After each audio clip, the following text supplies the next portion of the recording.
a quienes están llevando adelante litigios en dicha Corte, conocidos comúnmente como fondos buitre.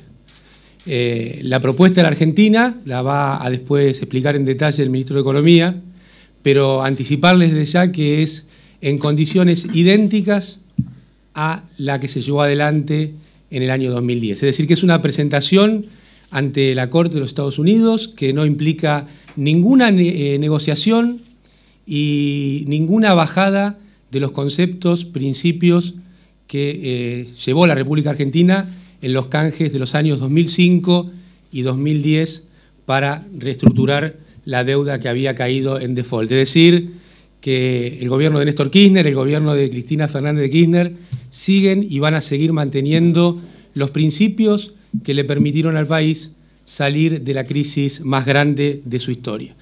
Y nos parecía que más allá de las cuestiones técnicas que tiene esto, que van a ser explicadas por Hernán Lorenzino y después por Axel Kicillof, nos parecía que también era un buen momento para poner en contexto la política, la parte judicial, la parte social de esto que venimos llevando adelante respecto de la deuda, porque sin duda todas las argentinas y argentinos sabemos muy bien lo que ha significado para la vida diaria de cada uno de nosotros la pesada carga de la deuda externa.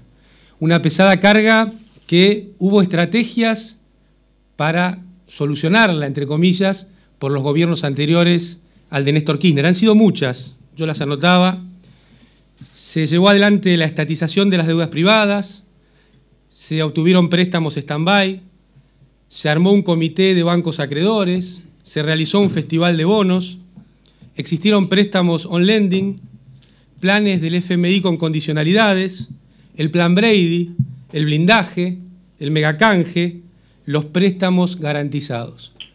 Todos esquemas de negociación de la deuda en la cual perdían todas y cada una de las veces los argentinos.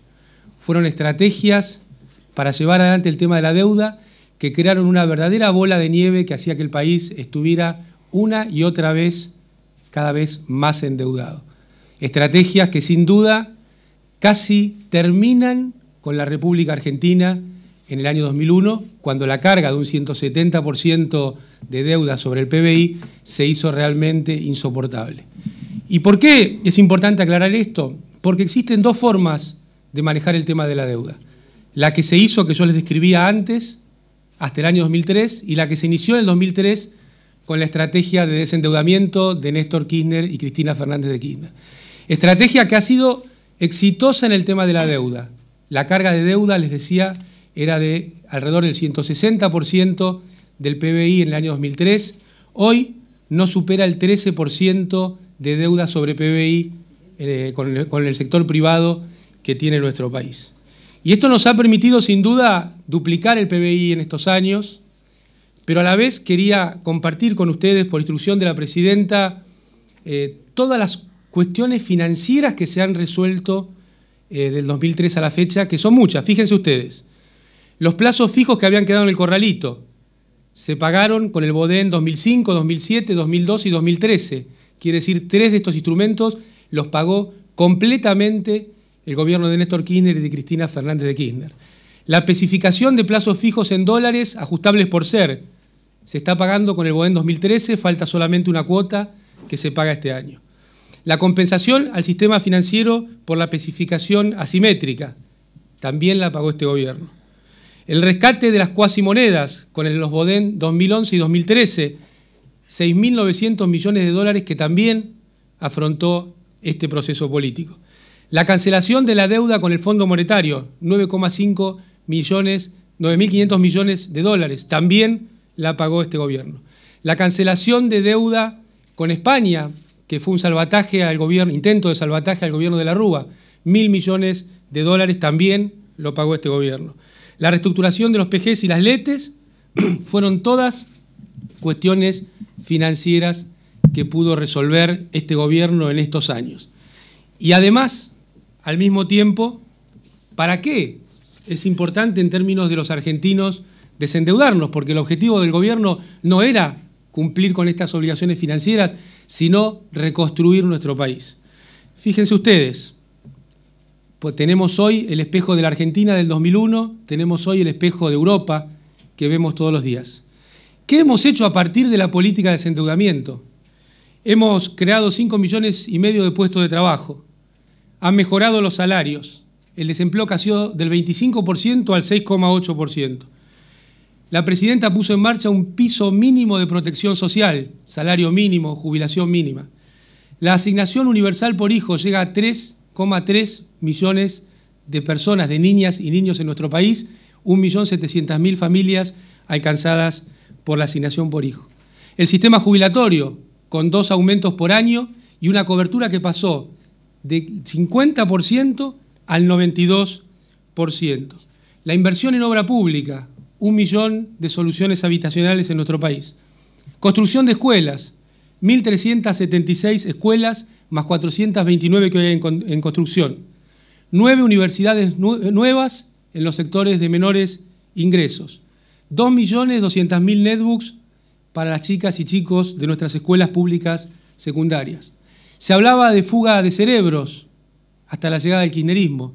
947 científicos han retornado a nuestro país producto de los dineros que se ponen en el sistema de investigación básica en la Argentina. 25 hospitales terminados nuevos, 71 en construcción. 150.000 argentinas y argentinos que ya no tienen más planes de ayuda social, sino que trabajan en las cooperativas del programa Argentina Trabaja. 2.500 kilómetros de gasoductos nuevos, 1.500 autovías nuevas, 4.200 kilómetros de rutas provinciales nuevas, 4.200 kilómetros de línea de 500 megavatios que conecta el sistema energético de nuestro país, 8.700 megavatios nuevos en el sistema de generación eléctrica, créditos del Bicentenario a tasas muy bajas para el sector privado. ¿Qué tiene que ver esto con la deuda? Tiene que ver con la soberanía y la asignación de recursos. Si nosotros hiciéramos caso a los que dicen que hay que seguir endeudándose, si nosotros hiciéramos caso en los que dicen que hay que negociar y dar mejores condiciones a los acreedores, no podríamos haber hecho esto ni podríamos seguir haciéndolo.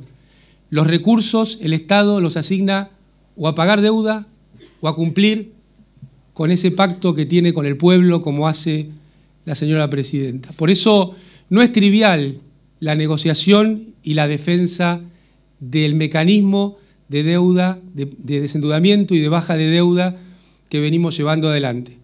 Desde el punto de vista de la equidad, hay un 93% de acreedores que han aceptado la propuesta de Argentina.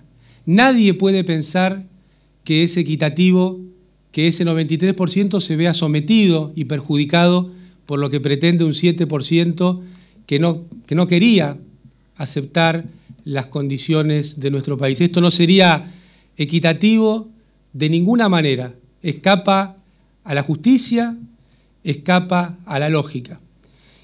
Y una y otra vez escuchamos que sería racional volver a los mercados, que sería racional endeudarse.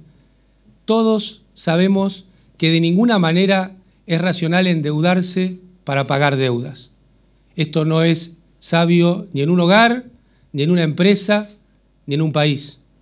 Uno no puede nunca endeudarse para pagar deuda porque esto es generar una bola de nieve. Hoy vemos ese espejo de la orgullosa Europa, un continente con historia, y cómo está sufriendo las consecuencias de seguir los dictados de los mercados financieros. Desempleo, desahucios. Incluso algunos le proponían que vendan los monumentos históricos, algunos de ellos milenarios, para pagar las deudas. Se parece mucho a lo que pasó en nuestro país, donde los mismos que hablan que nosotros tenemos ingresos extraordinarios por la soja, no dijeron nada cuando se utilizaban los ingresos de las privatizaciones para pagar gasto corriente y al mismo tiempo se seguían endeudando en la década anterior. No decían nada cuando se aceptaba por pago por privatizaciones bonos que eran comprados por 20 o 30% de su valor y se utilizaban en un 100% para comprar activos físicos de la República Argentina. Tampoco parece equitativo que los fondos buitres, que si se acepta la propuesta del juez Griesa, tendrían una rentabilidad de 1.300% en 5 años. Sí, 1.300% en 5 años entre lo que pagaron los bonos y lo que pretenden obtener. Eso tampoco sería equitativo, ni justo, ni razonable. En definitiva, dejar muy en claro lo que expresara la Presidenta de la Nación una vez, pero con el énfasis en la apertura de las sesiones ordinarias de este año. Argentina ha hecho compromisos a partir del año 2003 que ha cumplido puntualmente y que va a seguir cumpliendo cualquiera sea el resultado que obtengamos con nuestra presentación. Va a seguir cumpliéndolos porque tiene capacidad y voluntad de cumplir con esos objetivos. Esto es algo inédito en la historia de la República Argentina. Enumerábamos al principio distintas reestructuraciones fallidas, más de 10 reestructuraciones fallidas desde la vuelta a la democracia. ¿Por qué? Porque los dirigentes que las llevaban adelante no tuvieron la valentía y el coraje de enfrentar a los acreedores para decirle la verdad, como tuvo Néstor Kirchner y como tiene Cristina Fernández de Kirchner. Ellos hacían acuerdos que ambas partes sabían que se iban a incumplir y que era el prolegómeno de la próxima crisis. Este gobierno de ninguna manera va a hacer eso, no va a hacer un acuerdo que no esté en sus políticas, pero va a seguir cumpliendo los acuerdos. Por eso, decirles que tenemos mucha expectativa en el resultado del fallo de la Corte. Creemos realmente que sería un absurdo jurídico realizar un verdadero bloqueo a pagos de un país que tiene capacidad y voluntad de pagar a sus acreedores. Y nosotros, con esto, llevar total tranquilidad, vamos a seguir creciendo, vamos a seguir defendiendo los puestos de trabajo de la Argentina.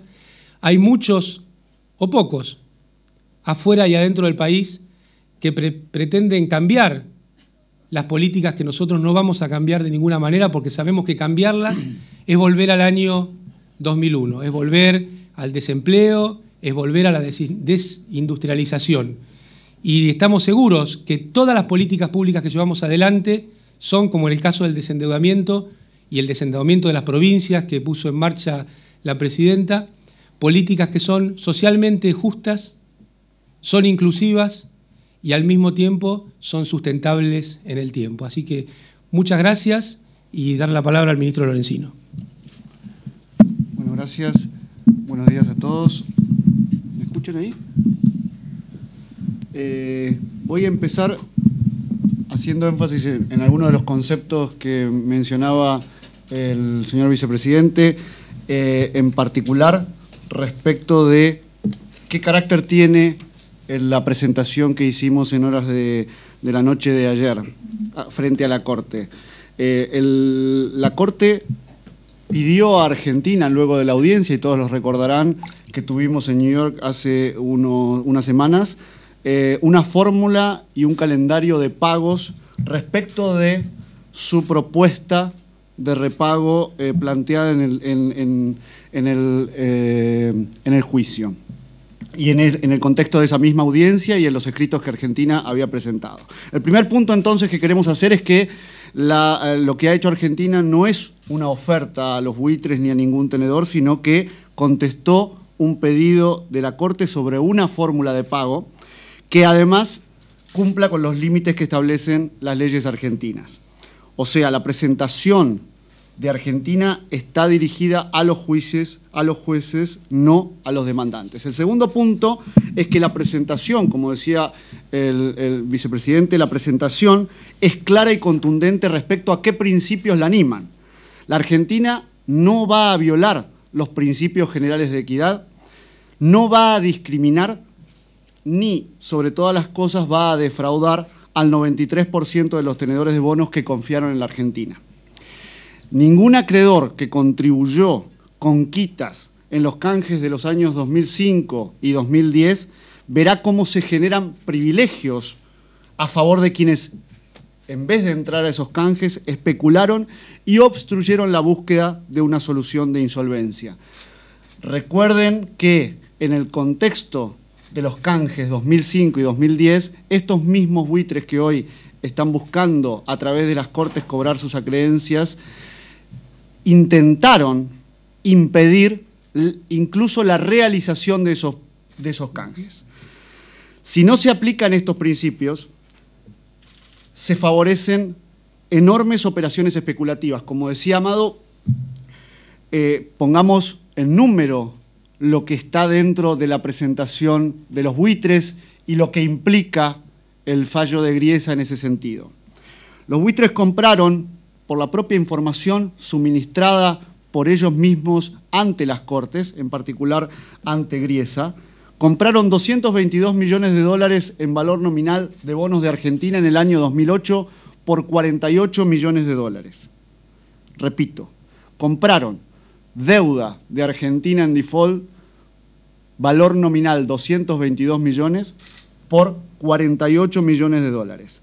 Si el fallo de Griesa se aplica, esto es, se les reconoce a los buitres 720 millones de dólares, eso es lo que se desprende del fallo de Griesa. Esto implicaría un retorno para NML de 671 millones de dólares, como dijo el señor vicepresidente, lo cual implica un retorno sobre la inversión de 1.380%, un 80% anual, porque como dije, las compras de NML ocurrieron durante el año 2008 y 2009, no son tenedores de largo plazo, no confiaron en el país y se vieron defraudados por el default de Argentina del 2001. Compraron con un claro criterio especulativo.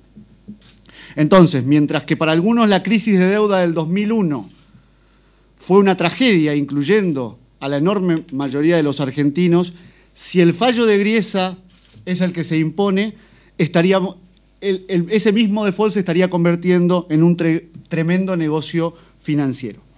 Es por eso que decimos que, como nación, no avalaremos el negocio especulativo de nadie y además, y respetuosamente, creemos que esto debe ser respaldado por las propias Cortes americanas en el próximo fallo. Hoy vemos, como decía también el vicepresidente, que Europa se debate entre problemas de deuda, que muchos países grandes, chicos, enfrentan problemas de deuda. Hoy estamos con Chipre en los titulares, pero hace poco fue Grecia y desde nuestro punto de vista lo continúa siendo, España y el riesgo del default latente, Italia, etc. En Chipre, decía, escuchamos en estos días la imposición de un corralito y eso inmediatamente a todos los argentinos nos hace acordar del 2001 y lo que pasó en Argentina en esa época. Es bueno tener memoria porque si no, cuando escuchamos a algunos decir páguenle lo que le piden, cumplan con lo que ordenan, sáquense este problema, parece que nada de aquello que nos pasó nos dejó alguna enseñanza. Frente a eso, repetimos, no hicimos ni vamos a hacer una oferta para quedar bien con el mercado. Tampoco vamos a legitimar una industria del juicio financiero, porque, como decimos en nuestros escritos, y volvemos a repetir en esta ocasión, descarten que si Argentina cumpliera con el fallo de Griesa, la catarata de juicios que sobrevendrían sería innumerable, no solamente de los tenedores de deuda que no entraron al canje del 2005 y el 2010, sino del total de los tenedores que sí entraron, del 93% de los acreedores que entraron al canje. Dicho esto, dos palabras respecto de la presentación en particular. El esquema de la propuesta, siguiendo, como decía el vicepresidente, estrictos criterios de equidad y ajuste a la propuesta del canje 2010, y particularmente a nuestras leyes soberanas, es que los demandantes reciban un paquete igual al ofrecido en el canje 2010. Como lo dijimos enfáticamente en la última audiencia, y tal vez por algunos fue muy criticado. Estamos convencidos que ningún otro criterio satisface el requerimiento de trato equitativo entre acreedores, que es en definitiva de lo que se discute en el juicio, de la aplicación de la cláusula del pari passu, que teóricamente debería ser tratar a todos de la misma forma. Por eso, como decíamos, al igual que en 2010, la propuesta de pago incluye, sobre la base de un monto elegible calculado al 31 de diciembre del 2001, de la misma forma que al 93% de los bonistas que ingresaron al canje, incluye bonos par para los demandantes minoristas, sin quitas, con vencimiento en el 2038, que a su vez devengan, como cualquier bono par que vean en el mercado, devengan intereses a una tasa que va entre el 2,5%, va incrementándose en el tiempo del 2,5% al 5,25% anual durante toda la vida del bono. También la opción de bonos descuento con vencimiento en 2033, que devengan intereses a una tasa del 8,28% anual, que es ilimitada, ya que a esta opción pueden acceder todos los tenedores. El pago de intereses vencidos, esto quiero resaltarlo porque incluso en las presentaciones de los buitres y algunos opinólogos hablan del desconocimiento, el repudio de los intereses vencidos por parte de Argentina. Al igual que en el 2005, al igual que en el 2010, Argentina reconoce el pago de los intereses vencidos en un caso para los tenedores minoristas que opten por la opción par sin quita en efectivo, y para los tenedores que opten por el bono con descuento a través de la entrega de bonos Global 17. Estos intereses son los que corren entre el 31 de diciembre del 2003, fecha de emisión de estos dos especies de bonos, tanto los bonos par como los bonos descuento, hasta el día de hoy, o en realidad hasta que la orden se haga efectiva.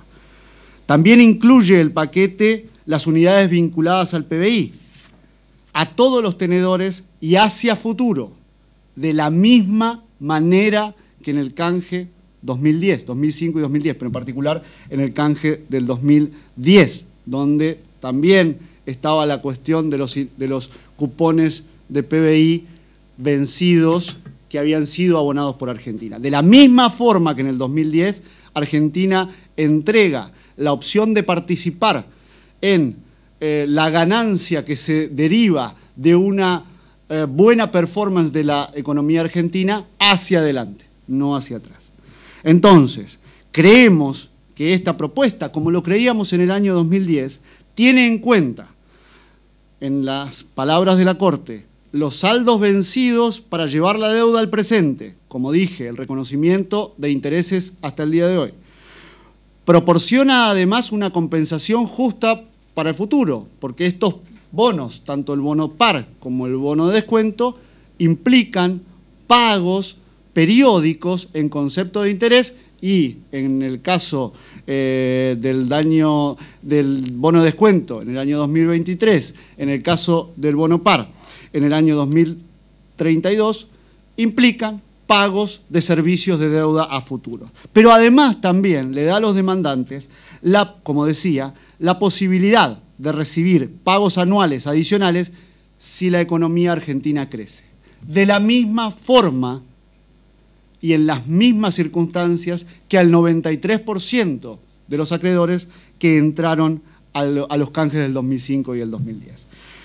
Entonces, esta propuesta cumple el doble objetivo, desde nuestro punto de vista, el doble objetivo de la Corte, de satisfacer la cláusula de pari passu bajo dos conceptos: la no discriminación en la prioridad de pago y el trato equitativo entre tenedores. Además, como decía Amado, proveería a los demandantes una compensación justa y equivalente a la que recibieron el 93% de los tenedores que acompañaron al default, a salir a Argentina al default. Perdón por esta insistencia, pero este es el punto central de nuestra posición y no es nueva. Lo ha sido desde el primer escrito. En definitiva, creemos que esta propuesta de pago requerida por la Corte y que ha contestado Argentina es consistente con la cláusula de pari passu, con los principios de equidad de todo el sistema jurídico de quiebras e insolvencias y con la capacidad de pago de Argentina. Pero sobre todo, esta propuesta es consistente con las leyes argentinas. Sobre este punto, y ya para terminar, quiero hacer mención a un tema colateral, pero que fue parte de la audiencia, de la última audiencia, y que también está incluido en nuestros escritos. Las condiciones financieras, los niveles de deuda de la Argentina, como describía el señor vicepresidente, el nivel de reservas del Banco Central, la relación deuda-PBI, la capacidad de pago de la Argentina, nos permiten asegurar el pago total de las obligaciones del país. ¿Por qué decimos esto que parece obvio? Queremos advertir sobre esta nueva falacia que se pretende instalar, el tema del riesgo a un default técnico. Como ya no pueden hablar de default, como dijo el vicepresidente, Argentina ha venido cumpliendo y seguirá cumpliendo con sus compromisos de deuda y con todos sus compromisos. Ahora inventaron el tema del default técnico. El único objetivo de esto, como quedó expresado en anteriores escritos de Argentina y en la audiencia, insisto, además de atacar políticamente a la Argentina, provocar pánico en los tenedores, es otro negocio que no tiene nada que ver con el país. Este negocio, que ya ha sido denunciado por la presidenta en alguna intervención, es el cobro de los derivados, los seguros de default, CDS, como se lo denominan en el mercado, que algunos bancos internacionales venden y de los que los mismos buitres son parte. Y repetidamente esto lo hemos venido diciendo. Es obvio que la Argentina no participa en ese negocio y ese negocio especulativo no va a afectar el normal pago de la deuda argentina. Pero nos parece importante anticiparlo porque están intentando instalar esta cuestión del riesgo de default técnico como una cuestión colateral a todo este tema de los buitres. Y creemos fundamental explicar y aclarar todos estos puntos y reiterar, en definitiva, nuestro compromiso con los acreedores que entraron al canje del 2003 y el 2005, reiterar no solamente la capacidad de pago de Argentina, que es obvia en cualquier análisis, sino también la voluntad, como decía el vicepresidente, de seguir afrontando nuestros compromisos como lo venimos haciendo desde el 2005, y en definitiva, acercarle a la Cámara de Apelaciones una propuesta que entendemos debería permitir resolver de una vez por todas este conflicto en un marco de equidad entre los acreedores, que es, en definitivo, la única interpretación posible que puede tener una cláusula de pari passu, que parece obvio decirlo, pero cuya traducción literal es igualdad de trato. Con esto le doy la palabra a Axel, que va a hacer algunas observaciones respecto de distintos procesos de reestructuración y sus implicancias en las economías. Gracias. Bien, bueno, gracias. Después de esta explicación tan abarcativa del vicepresidente y tan técnica del ministro de Economía acerca de la propuesta que está elevando la Argentina, solo resta hacer unas breves consideraciones acerca de el contexto, podemos llamarlo mundial e histórico, en el que está ocurriendo este entuerto con los fondos buitre que acechan a la República Argentina. Es importante hacerlo porque la verdad es que aunque esta ha sido una presentación judicial y ha sido una cuestión técnica y legal, y significa desde el punto de vista de nuestros principios, de nuestras políticas, de las políticas que lleva adelante la Presidenta de la Nación, toda una declaración de principios acerca de cómo se debe enfocar la cuestión de la deuda y qué se debe hacer con aquellos que, a través de la especulación financiera, pretenden asediar y acechar a los países para que no puedan sostener sus procesos de crecimiento. Entonces es importante hacer algún comentario sobre lo que está ocurriendo hoy en el mundo, porque esta causa no está ocurriendo en el planeta Marte en el año 3000, sino que es algo que está pasando hoy en un planeta que está atravesando una verdadera crisis financiera, una muy profunda crisis financiera. Esa crisis financiera, que todos sabemos que tuvo su origen, por lo menos se desató en aquella crisis hipotecaria de la subprime, les decían, o sea, de las hipotecas de baja calidad en Estados Unidos, allá por 2008, ha tenido secuelas tremendas, y no en el mundo financiero, lo cual sería de poca significación para la gente común, sino en el mundo real, en el mundo económico de cada uno de nosotros. De hecho, aquí brevemente muestro cómo se encuentra la economía mundial desde el punto de vista del crecimiento. Tengo 4 gráficos, son nuestros principales socios comerciales: Estados Unidos, la eurozona, China y Brasil. Lo que podemos observar es que esa crisis que estalló en 2008 pegó muy fuerte en 2009. 2009 fue un año de depresión a escala internacional, pero que tuvo una recuperación bastante rápida en 2010, por eso los gráficos pasan de la zona negativa a la zona positiva rápidamente desde el principio en 2009 a 2010. Pero lo que notamos en todas las regiones, en Latinoamérica mostrada por Brasil, en Asia y el sudeste asiático mostrado por China, en Europa mostrado por la eurozona en su conjunto, pero también en Estados Unidos de Norteamérica, es que hoy la economía mundial atraviesa un momento de desaceleración y probablemente de estancamiento del que realmente no hay perspectivas claras de cuándo se va a salir. Y como toda crisis económica a nivel mundial va teniendo un ritmo y una dinámica bastante sorprendente y bastante sistemática, de modo que nace en Estados Unidos, pero se va contagiando, y hoy las economías europeas son probablemente las que más lo están sufriendo, pero es el mundo en su conjunto. Este otro gráfico lo que muestra es la desaceleración y la caída del comercio mundial y del Producto Bruto del mundo en 2012. O sea, 2012 ha sido un año de estancamiento.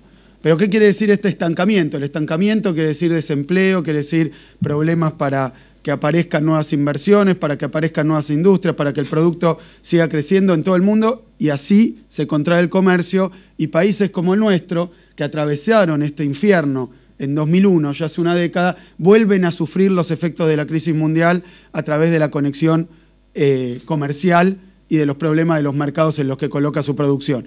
Esto es muy importante porque en el marco de esta crisis financiera mundial que ha generado una caída en el producto, podemos caracterizar ya que esta es una crisis de deuda mundial, en particular de los países europeos. Es una crisis de deuda que después tiene problemas en términos de las monedas y los tipos de cambio, lo tiene en términos del comercio internacional y lo tiene en términos de la producción local.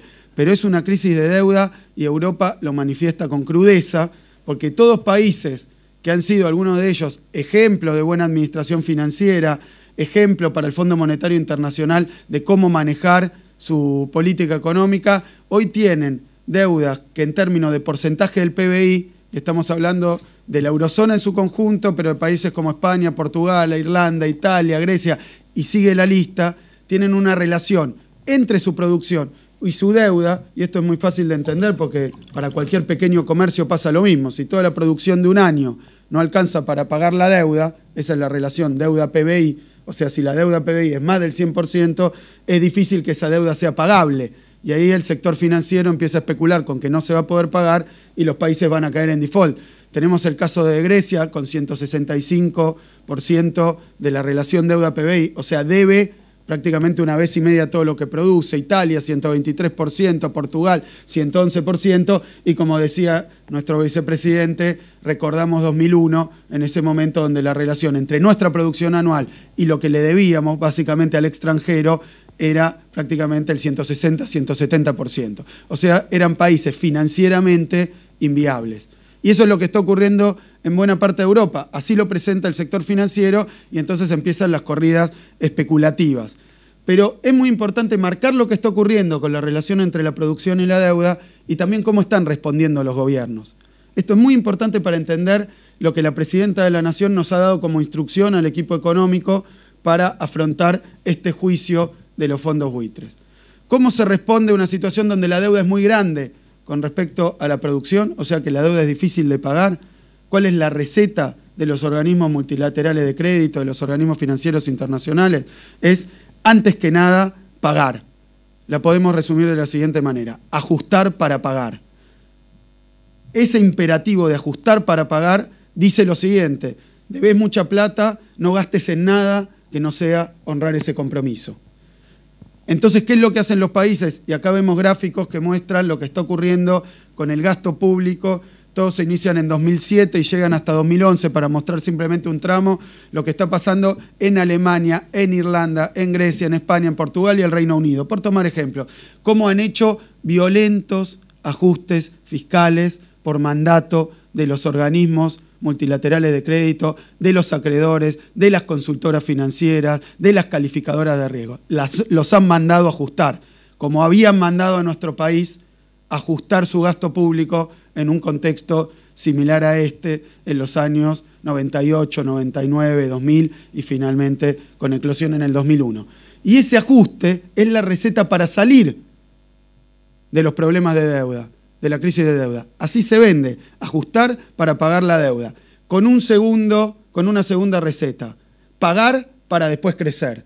Esto es lo que dicen: ajusten para pagar y paguen para después crecer. Una vez que ustedes paguen su deuda y pongan la deuda en línea, van a volver a crecer. Y recordamos todavía los profetas del desastre, cómo nos prometían que todos esos planes de megacanje, blindaje, todo esto que era refinanciar pagando cada vez más, no nos traía otra cosa que el paraíso en la tierra, porque después la Argentina iba a salir disparada en su capacidad de producción, de consumo, de bienestar. Nosotros conocemos el final de esta historia, pero lo estamos viendo con muchos de estos países que están realizando ajustes fiscales y con una teoría económica probadamente equivocada, también que surge de las propias usinas financieras.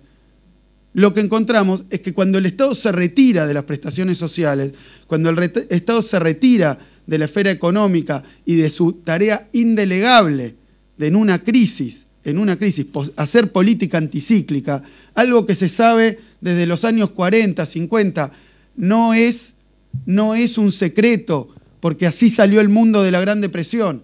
Pero ahora vuelven los recetarios que dicen, ante una crisis económica, pagar, ajustando, para después poder crecer y después, mucho después, poder distribuir. Fíjense ya cómo está esto en las antípodas de la política económica que llevó adelante el presidente Néstor Kirchner y la presidenta Cristina Fernández de Kirchner ante un marco más o menos parecido. Porque este ajustar para crecer lo que hace desde el punto de vista macroeconómico es generar más recesión. Entonces, aunque uno reduzca la deuda, la relación entre la deuda y el producto es cada vez peor, paradójicamente, porque se paga o se reestructura ese endeudamiento, pero se achica el gasto público y entonces el producto bruto. Entonces la relación deuda-producto no mejora o vuelve a empeorar. Esto es como un negocio que está muy endeudado y para pagar la deuda empieza a cerrar diferentes líneas del negocio. Entonces empieza a pagar la deuda, pero el negocio se achica y la deuda en relación a la producción es cada vez más gravosa. Esto le está ocurriendo a otros países y lo podemos ver ya en números porque esto viene ocurriendo hace bastantes años ya. Déjeme ponerlo todavía en una perspectiva más amplia. Este es un gráfico sacado de un artículo de dos economistas norteamericanos de Harvard, Reinhardt y Rogoff, Carmen Reinhardt y Kenneth Rogoff. Son del Buró de Estadísticas Económicas Norteamericanas. Es un artículo del 2008, donde hacen un raconto desde el año 1800. Este grafiquito es muy importante para enmarcar lo que estamos haciendo acá. Porque este grafiquito lo que muestra es el porcentaje de los países del mundo que se encuentra en un proceso de default o reestructuración de deuda.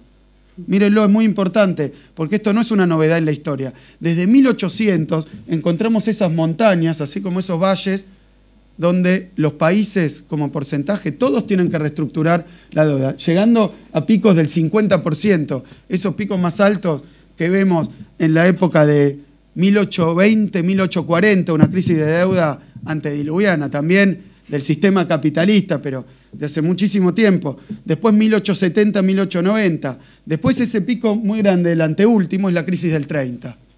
es la Gran Depresión internacional, con porcentajes que llegaba al 50% de los países reestructurando la deuda porque no la podían pagar.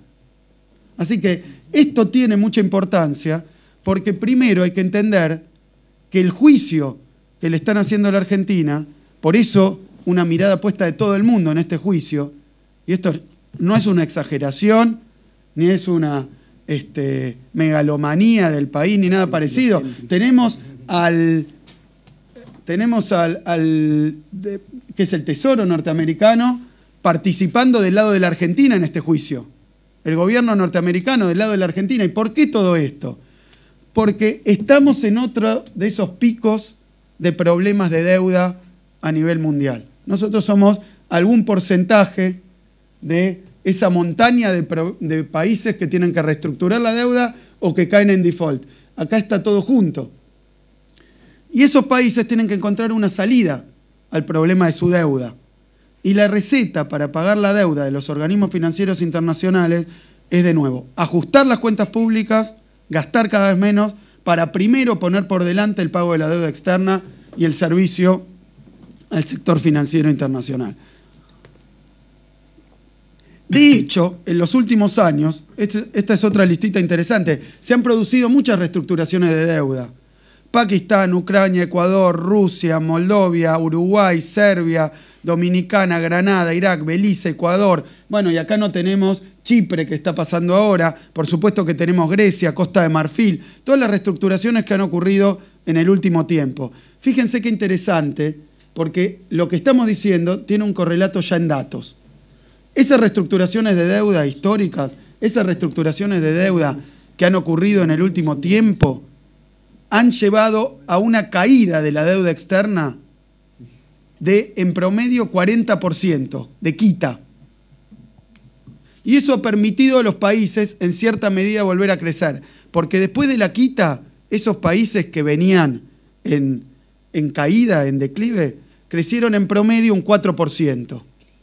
Fíjense qué interesante. Argentina hizo una reestructuración de deuda fabulosa, que implicó una quita de aproximadamente el 65%. Y no fue una quita compulsiva.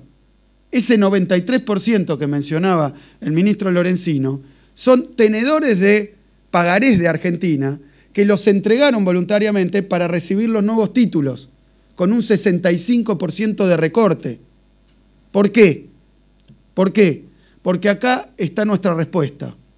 En primer lugar, la reestructuración, la primera del 2005, la de 2010, así como el escrito actual, que no es una reestructuración, sino que es un reclamo de aquellos que no entraron al canje, nuestra respuesta es siempre la misma. No ofrecer nada,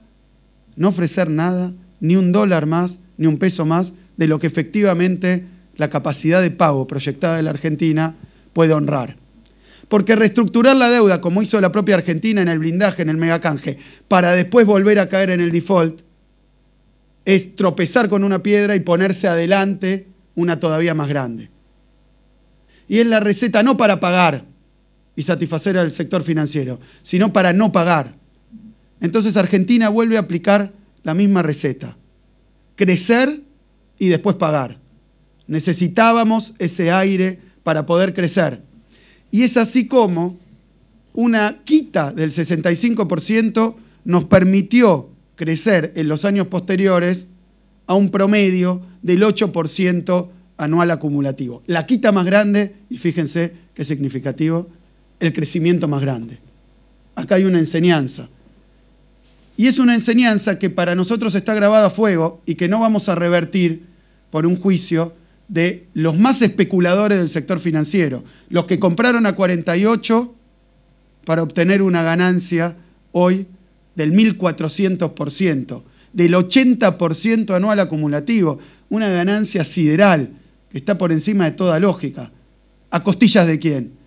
A costillas del pueblo argentino, que es el que debería pagarle a los que no confiaron en el país 10 veces más de los que sí confiaron en el país.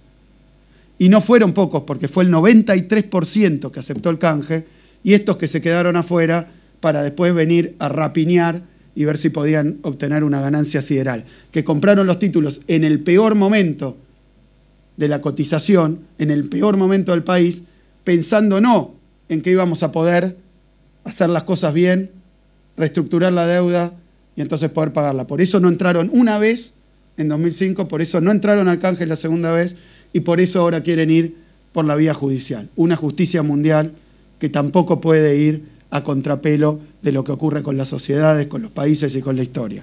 Entonces, tenemos un ejemplo exitoso de cómo crecer para después pagar es mucho mejor receta que pagar para después crecer.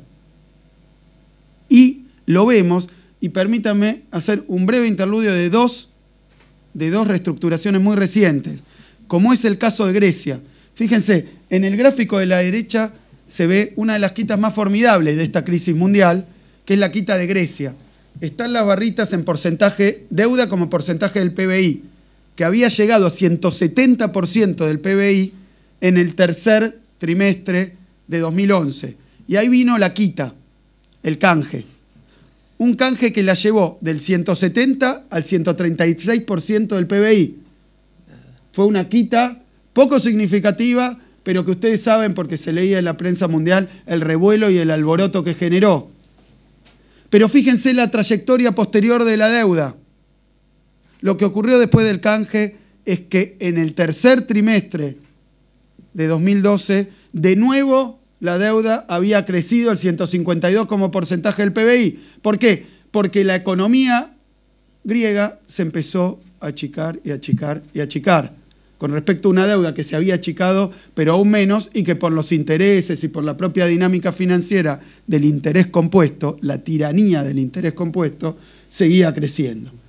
Y entonces tenemos el gráfico que muestra la contracara de esto, porque estos son números financieros, son títulos, es el tesoro, son los organismos, son esas reuniones de gente de traje resolviendo qué hace con la deuda de Grecia, pero tenemos del otro lado el correlato dramático a escala social, porque eso es cómo se movió el desempleo en Grecia durante todo aquel periodo. Y lo que vemos es que el desempleo, o sea, la calamidad de gente que no puede obtener un ingreso en base a un trabajo, eso se potencia y se potencia y se potencia.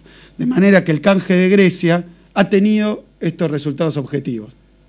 Y saben lo dificultoso que fue para Grecia obtener siquiera eso de los magnates financieros internacionales y sus representantes en los organismos. Y fíjense qué interesante, me voy a detener un segundo en este gráfico, porque es un gráfico interesante. Esto no habla de nuestros pronósticos, no es Boudou, no es Lorenzino, no es Kicillof diciendo lo que va a pasar con cómo estructuró el canje de Grecia. Un canje también condicionado, donde le decía, yo te doy el canje si vos ajustás el gasto público. Y Grecia tuvo que cumplir con grandes manifestaciones, con inestabilidad política y con drama social, tuvo que cumplir con esas condiciones. Condiciones que hacen acordar a las misiones del Fondo Monetario Internacional que los grandes medios, hoy opositores de este gobierno, promocionaban como los mesías que venían a salvarnos a nosotros. Bueno, estas son las proyecciones del Fondo Monetario y el Banco Europeo. Fíjense, esa línea, la línea que va por debajo, es cómo se movió el Producto Bruto de Grecia en realidad desde 2007, que se inicia la crisis, hasta 2012, la de abajo. Y lo de arriba, las liñitas punteadas, son los pronósticos en que los organismos financieros le decían, si nos haces caso, a vos te va a ir así. La primera es en 2008, que le decían, hacenos caso, y entonces estás cayendo. Esa primera liñita punteada son los pronósticos del Fondo Monetario, la llamada Troika, ¿no? Fondo Monetario, Comisión Europea, Banco Europeo, de cómo iban a crecer, ¿no? Ahora estás cayendo, pero si nos haces caso, te va a ir así. Pronto vas a volver a crecer y te vas a estabilizar. 2009, la segunda línea punteada le decía, bueno, vos estás en el precipicio, pero si nos haces caso, te va a ir así y vas a estar arriba del precipicio. En 2010, que Grecia ya estaba siguiendo el manual de la Troika, le decían, bueno, ahora te está yendo así de mal, pero aplicá a fondo nuestras recetas. ¿Recuerdan? Yo recuerdo todavía 2000, 2001, donde decían, sí, Argentina cumple las recetas, pero que no se queje porque las cumple mal, tiene que ser más profundo el ajuste. Y entonces venía el déficit cero, y venía el recorte de los salarios públicos, y venía el recorte de las jubilaciones, y venía recorte tras recorte. Y nos decían que atrás de eso estaba la panacea.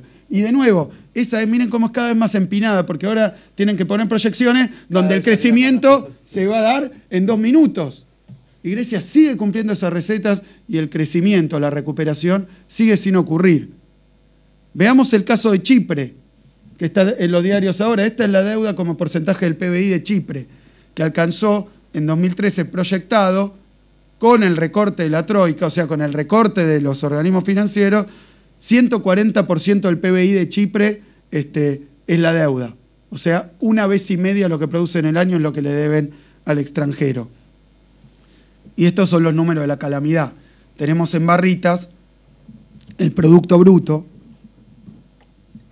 la tasa de crecimiento de Chipre, sometida a los planes de ajuste, y tenemos del otro lado la que sube, no es el bienestar de la gente, no es el consumo popular, no son las jubilaciones, es el desempleo, que está tocando el 14%. Y en países europeos que también están aplicando planes de ajuste, ya supera el 25%, que son números extraordinarios como se dieron en 2001, de las peores crisis mundiales.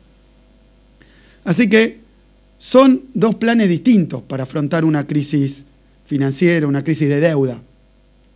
Uno, el que aplicó el presidente Néstor Kirchner y después continuó la presidenta Cristina Fernández de Kirchner, que dijo, nosotros vamos a pagar nuestras deudas, pero en la medida de nuestras posibilidades.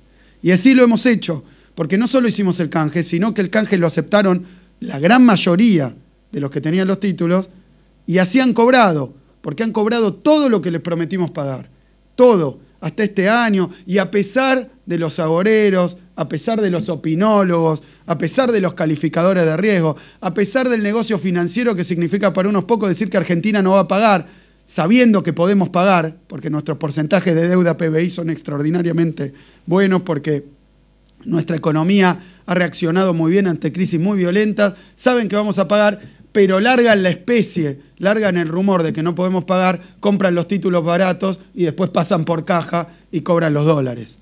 Lo mismo que probablemente esté pasando ahora con esta cuestión de los fondos buitres.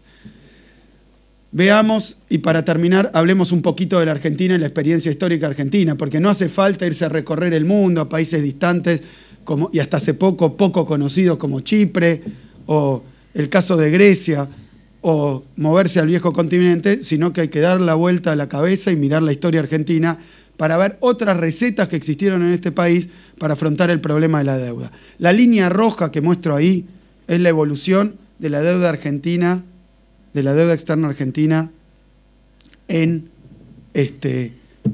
millones de dólares.